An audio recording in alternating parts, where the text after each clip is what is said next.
Student, today we have discussed the series which is on the type of functions. How do we describe that the uniform convergence of this function? This function is in the form of series. Now let us just take the solution of this. Sigma cos nx over n की power 4 which is bounded by sigma n is equals to 1 to infinity 1 over n to power 4, right?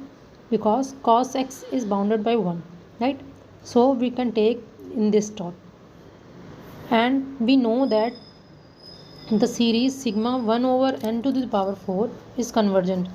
Now let us define why we describe this type of thing for uniform convergence of this function, because we know that the Weierstrass Mn test. What is Weierstrass Mn test? If the functions f1 f2 fn is described from x to r, a sequence of functions form a set x to the real numbers. If we have the sequence of functions which describe from x to r, then assume that there exists mk which is bounded f of xk's.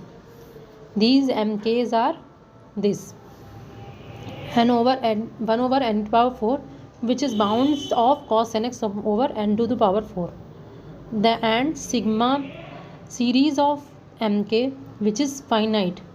Okay, this is the finite series holds. Then the series f sigma f of x of k which converges absolutely and uniformly on x, because we have this series which is finite and bounded, and the functions sequence is bounded by this series. So this implies that this series of functions is absolutely convergent and uniform convergent. Now as we have function sigma cos nx over n to the power 4 which is also bounded by sigma 1 over n to the power 4, let us take sigma mn is equals to sigma 1 over n to the power 4, and by p test this series is convergent, absolutely convergent. So this implies that sigma cos nx over n to the power 4 is uniformly convergent.